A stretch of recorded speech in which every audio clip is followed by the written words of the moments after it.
Hello everyone, my self Anish Patil. और last lecture में हमने vascular events of acute inflammation cover किए थे और आज हम सेल्यूलर इवेंट्स की तरफ चलेंगे। देखो, वेस्कुलर इवेंट्स में क्या क्या हुआ था। एक तो वेजोडाइलेशन हुआ था और उसके बाद इंक्रीज वेस्कुलर परमिएबिलिटी हुई थी, ठीक है, जिसकी वजह से ब्लड में स्टेसिस हो गया था, मतलब ब्लड की स्पीड डिक्रीज हो गई थी। तो ब्लड की स्पीड डिक्रीज हो जाएगी और प्लाज्मा साइड में से लीक आउट कर जाएगा। तो अभी जो सेल्स हैं, न्यूट्रोफिल्स है, जो सेंट्रल एक्सिस में मूव कर रहे थे, वो क्या करेंगे, एक साइड पे मार्जिनेट होना स्टार्ट कर देंगे और इस प्रोसेस को हम मार्जिनेशन बोलेंगे। और इसका रीज़न क्या है? इसका रीज़न है स्टेसिस, जो कि ब्लड में हो गया था वेस्कुलर इवेंट्स की वजह से, और कुछ सिलेक्टिन्स देखो एंडोथेलियल सेल्स पे प्रेजेंट होते हैं जो ट्रांजिएंटली बाइंड करते हैं WBCs के साथ। अब देखो ये मार्जिनेट हो गया है, तो अब एंडोथेलियल सेल्स और WBCs के बीच में इंटरेक्शन भी होगा और इंटरेक्शन के लिए इन दोनों के बीच में जो भी रिसेप्टर ये प्रेजेंट होंगे वो हमें याद रखना इंपॉर्टेंट है। देखो अब क्या करेगा सेकेंड स्टेप में, सेकेंड स्टेप होगी रोलिंग मतलब ट्रांजिएंटली WBC है वो एंडोथेलियल के साथ बाइंड करेगा और उसे रोल करके आगे मूव करने की कोशिश करेगा। ठीक है, देखो कौन कौन से फैक्टर्स से बाइंड होगा वो मैंने यहाँ पर लिखा है। देखो एंडोथेलियल सेल्स में ई सिलेक्टिन्स प्रेजेंट है और पी सिलेक्टिन्स प्रेजेंट है। उसके अपोजिट WBCs में सियालिन लुइस एक्स ग्लाइकोप्रोटीन प्रेजेंट है। ये ई सिलेक्टिन्स और पी सिलेक्टिन्स के साथ बाइंड करेगा और आगे WBCs को आगे मूव करने में हेल्प करेगा। यहाँ पर याद रखने वाली बात ये है कि ई सिलेक्टिन्स है ये एंडोथेलियल सेल्स में प्रेजेंट है और ये जो पी सिलेक्टिन्स है वो एंडोथेलियल सेल्स में तो प्रेजेंट ही है, साथ साथ में प्लेटलेट्स में भी प्रेजेंट है। ठीक है, देखो ई से तो ऐसे याद रख लोगे एंडोथेलियल सेल्स में प्रेजेंट है और पी से ऐसे याद रख लेना कि इसमें एडिशनली प्लेटलेट्स में भी ये प्रेजेंट होता है। ठीक है, देखो सिलेक्टिन से वो किसके साथ बाइंड करेंगे, सियालिन लुइस एक्स ग्लाइकोप्रोटीन के साथ।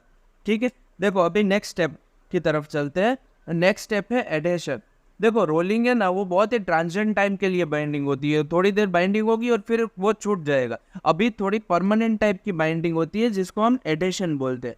और एडेशन के लिए क्या क्या मॉलिक्यूल्स रोल प्ले करते हैं, देखो यहाँ पर ये रोलिंग हुई, यहाँ पर ट्रांजिएंटली बाइंड हुआ, पर यहाँ पर एडेशन हुई ना, तो देखो कितना स्ट्रॉन्ग बॉन्डिंग हो, वैसे बाइंड हुआ हो ऐसा लग रहा है। ठीक है, देखो अभी इसके मॉलिक्यूल्स ध्यान रख लो। एडेशन में सबसे पहले आईकेम और वीकेम पार्ट लेंगे।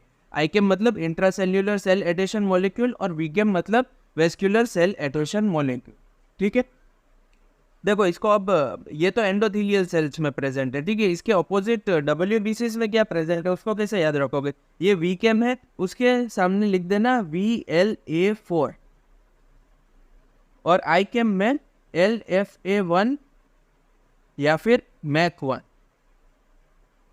ठीक है, इन दोनों में कंफ्यूज ना हो इसलिए V से V ऐसे याद रख लेना, वीकेम से VLA4। अब देखो यहाँ पर VLA4 एक अकेला ही मॉलिक्यूल प्रेजेंट है इसीलिए इसको बोलेंगे β1 इंटीग्रिन, और यहाँ पर दो मॉलिक्यूल्स प्रेजेंट है इसीलिए इसको बोलेंगे β2 इंटीग्रिन। इसको ऐसे याद रखना, आसानी से याद रह जाएगा। ये तीन स्टेप हो गए, सबसे पहला था मार्जिनेशन, फिर रोलिंग और फिर एडेशन। अब इसके बाद और बहुत इंपॉर्टेंट स्टेप है जिसके वजह से ये जो न्यूट्रोफिल्स है वो ब्लड वेसल्स को क्रॉस करके बाहर आ सकेंगे, वो है डायापेडेसिस। Fourth step डायापेडेसिस। और यहाँ पर दोनों में जो मॉलिक्यूल है उसका नाम है PECAM या 1 या फिर CD31, platelet endothelial cell adhesion molecule, और CD मार्कर्स में इसको CD31 भी बोलते हैं।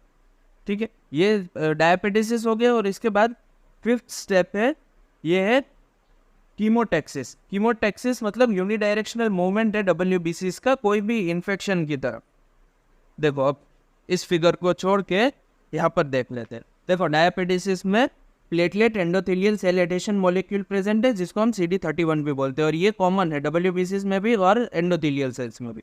फिर कीमोटैक्सिस मतलब यूनिडायरेक्शनल मूवमेंट होती है WBCs की कोई भी एक फिक्स स्टिम्युली की तरह, और इसमें कीमोकाइंस हेल्प करते हैं। कीमोकाइंस वो मॉलिक्यूल्स होते हैं जो WBCs को एक फिक्स स्टिम्युलाई की तरफ मूवमेंट में हेल्प करते हैं। इसमें C5A भी हो सकता है, कॉम्प्लीमेंट 5A, फिर LTB4 मतलब ल्यूकोट्राइन B4, या फिर कोई बैक्टीरिया है बैक्टीरियल इन्फेक्शन में तो वो भी एज अ कीमोकाइन एक्ट करेगा और WBC को एक फिक्स स्टिमुलाई प्रोवाइड करेगा, जिसकी वजह से WBCs वहाँ तक मूव ऑन करेंगे। और कोई भी साइटोकाइंस हो सकते हैं, जैसे कि एग्जांपल के लिए इंटरल्यूकिन हो गए, फिर TNF अल्फा हो गए, ठीक है, ऐसे याद रख लेना। पर ये ऐसे करेगा कैसे, कीमोकाइंस का एक्शन क्या होगा? देखो ये न्यूट्रोफिल है, इसके ऊपर GPCR जी प्रोटीन कपल्ड रिसेप्टर प्रेजेंट है, इसके ऊपर आके कीमोकाइंस बाइंड करेगा और उसके बाद न्यूट्रोफिल है वो आगे बढ़ेगा एक्टिन पॉलीमराइजेशन के थ्रू। क्या करेगा, न्यूट्रोफिल को ऐसे कॉन्ट्रैक्ट करेगा और फिर वो आगे उसको मूवमेंट में हेल्प करेगा कि जैसे ही कीमोकाइंस बाइंड करेंगे न्यूट्रोफिल्स कॉन्ट्रैक्ट करेंगे एक्टिन पॉलीमराइजेशन के थ्रू और फिर वो आगे बढ़े, ठीक है, ऐसे कीमोटैक्सिस में आगे बढ़ते हैं।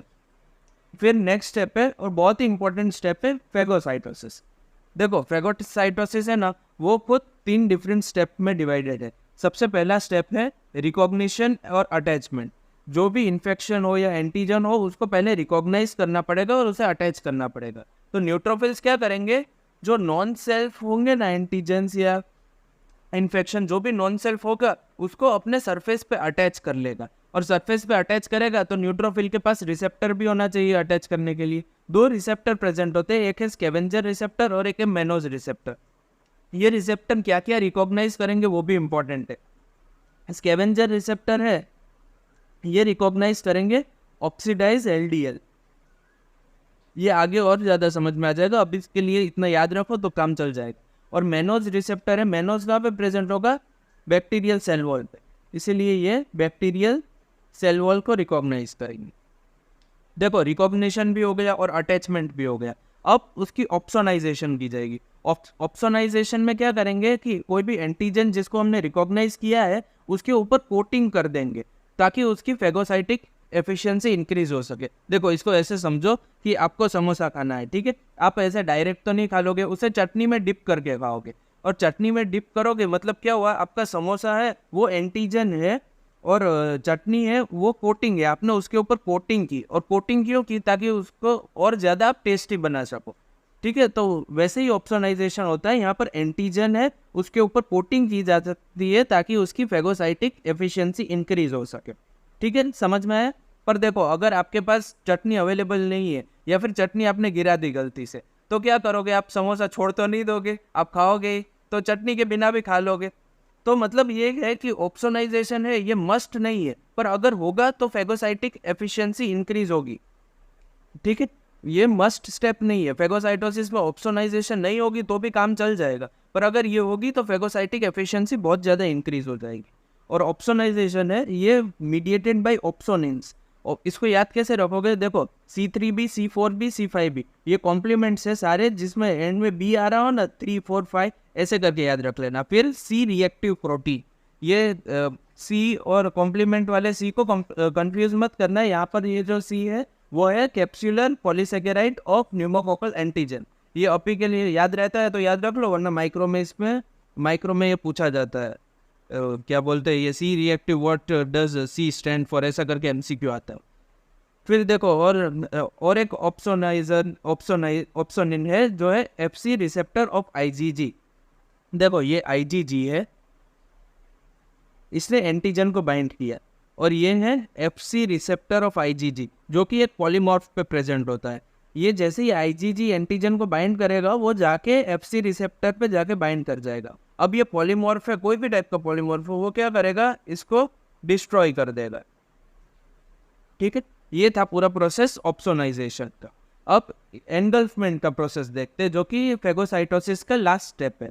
और एंगल्फमेंट में क्या करेगा, पॉलीमॉर्फ है वो एक पिट फॉर्म कर देगा ऐसे अंदर, जहाँ पर जाके एंटीजन जाएगा वहाँ पर और फिर एंटीजन को एनगल्फ कर लेगा। और एंटीजन को एनगल्फ करेगा तो जो स्ट्रक्चर फॉर्म होगा उसे हम बोलेंगे फेगोसोम।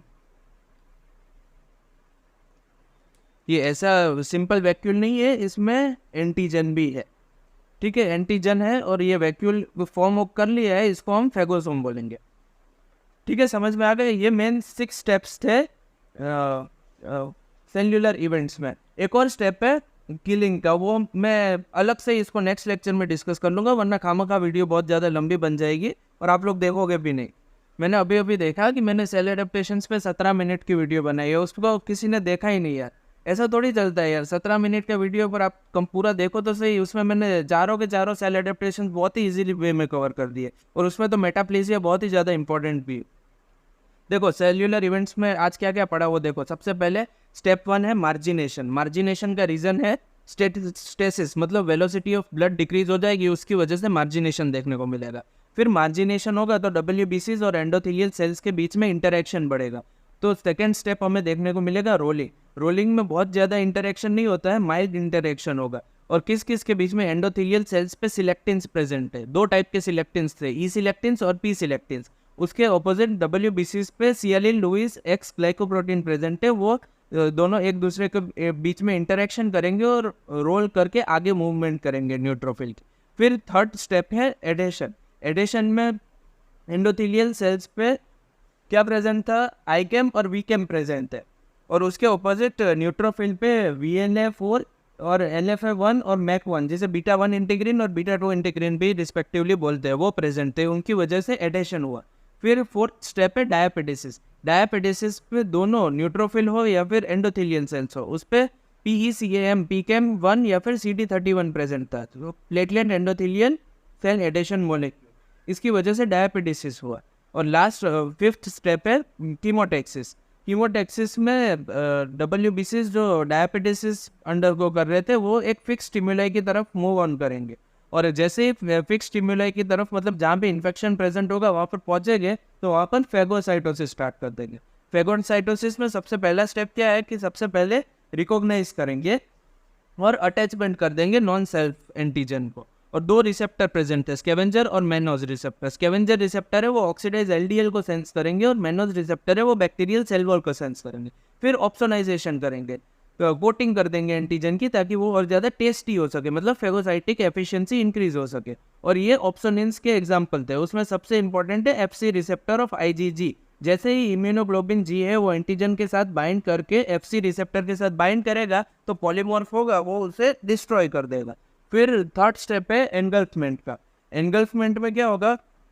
एनगल्फमेंट में एंटीजन है वो बाइंड करेगा फेगोसाइट के साथ, वो पिट फॉर्म कर देगा फेगोसाइट और एनगल्फ कर देगा एंटीजन को, तो जो फॉर्म होगा स्ट्रक्चर उसे हम फेगोसोम बोलेंगे। ठीक है, देखो आज के लिए हमने इतना ही पढ़ा है। नेक्स्ट लेक्चर में हम किलिंग की तरफ चलेंगे, ठीक है, और उसके साथ ही सेल्यूलर इवेंट्स कंप्लीट कर देंगे। ठीक है, आई होप कि आप सबको समझ में आ गए हो। Thank you so much for watching.